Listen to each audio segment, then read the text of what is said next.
Hello मेरे dear student, welcome to my study channel Akshay classes. प्यारे बच्चों, कल आपका 24 फरवरी को हिंदी का पेपर है और सबसे बड़ी हिंदी के पेपर में ये है कि निबंध को कैसे लिखा जाए, निबंध को कैसे लिखा जाए, ठीक है। ताकि प्यारे बच्चों पूरे 9 नंबर का निबंध आ रहा है और 9 में 9 नंबर हमको मिल जाना चाहिए, ठीक है ना।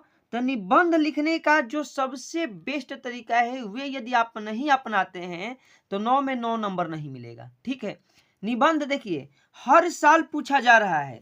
ये निबंध एक ऐसा प्रश्न बन गया है जो हर साल पूछा जा रहा है।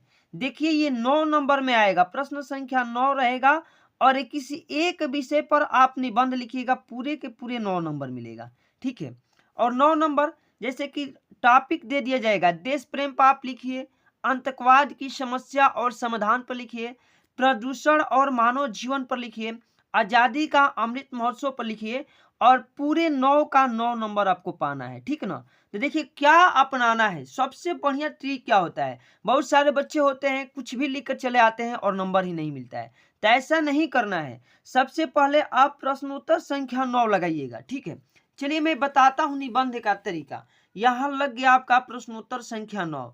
अब देखिए हम जिस टॉपिक पर निबंध लिख रहे हैं, मान लीजिए कि हम टॉपिक पर लिख रहे हैं आतंकवाद की समस्या और समाधान, तो ये आपको करना क्या है, आप तुरंत जो है हेडिंग लगाइएगा। जैसे यहाँ पे लगा हुआ है, हेडिंग लग गया, ये आतंकवाद और कारण और निवारण दोनों एक ही है, आतंकवाद की समस्या, आतंकवाद, कारण और निवारण, इस तरह से आपका हेडिंग लग जाना चाहिए।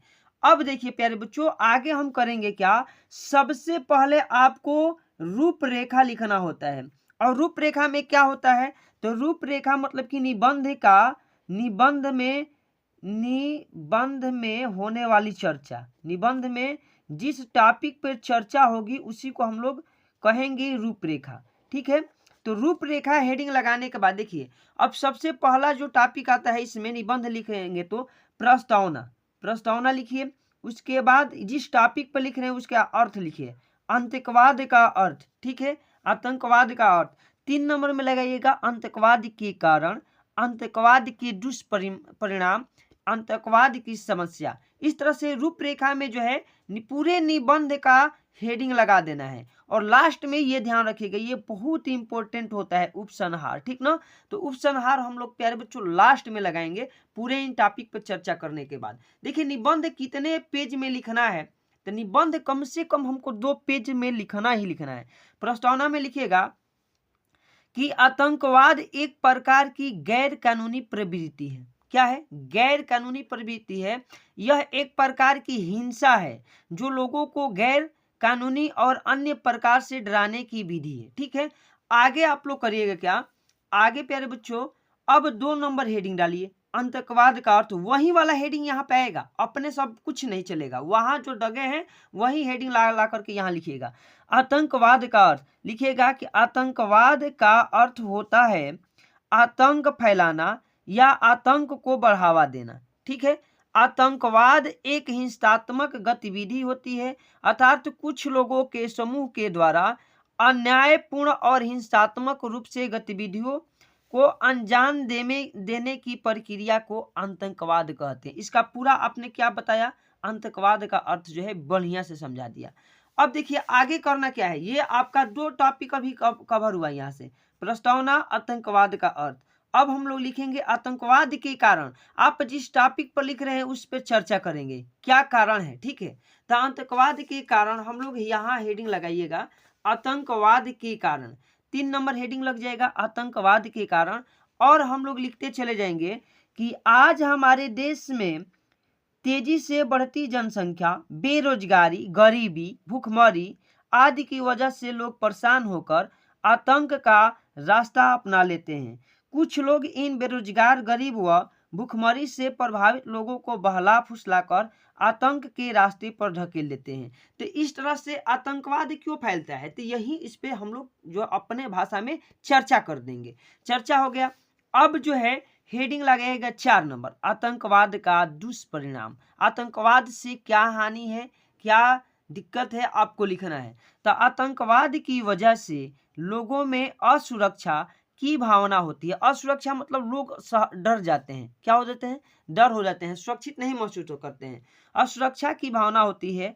आतंकवाद की क्रिया मानव जाति को बड़े पैमाने पर प्रभावित करती है और इतना डरा देती है कि लोग घर से बाहर सामाजिक स्थलों जैसे स्टेशन, मंदिर, हॉस्पिटल और बस स्टॉप पर भी जाने से डरने लगते हैं। ठीक है, तो ये आतंकवाद का दुष्परिणाम रहा। अब हम लोग लिखेंगे आतंकवाद की समस्या का समाधान। समाधान में क्या लिखिएगा कि आतंकवाद मानव जाति के लिए एक कलंक है। क्या है, एक कलंक है, एक धब्बा है, इसलिए इसका कठोरता से समाधान किया जाना चाहिए। भारत सरकार ने आतंकवादी गतिविधियों से गंभीरता पूर्वक समाप्त करने के लिए लगातार काम कर रही है। तो जो भारत सरकार है आतंकवाद को खत्म करने के लिए लगातार काम कर रही है। अब लास्ट में आपको प्यारे बच्चों क्या कर देना है, तो लास्ट में लिख देना है उपसंहार। उपसंहार में होगा क्या, देखिए उपसंहार में लिखिएगा कि आतंकवाद दिनों दिन बढ़ता ही चला जा रहा है, जो हमारे देश में ही नहीं बल्कि पूरे विश्व के लिए एक समस्या बन गया है। आतंकवाद जो है पूरे विश्व के लिए एक समस्या बन गया है, यही हम कंक्लूजन में लिखेंगे। इसे रोकने के लिए पूरे विश्व को मिलकर कार्य करना चाहिए। पूरा संसार यदि मिलकर के कार्य करेगा तो आतंकवाद क्या होगा, रुकेगा। अगर इसे रोका नहीं गया तो यह पूरे विश्व के लिए खतरा का संकेत बन जाएगा।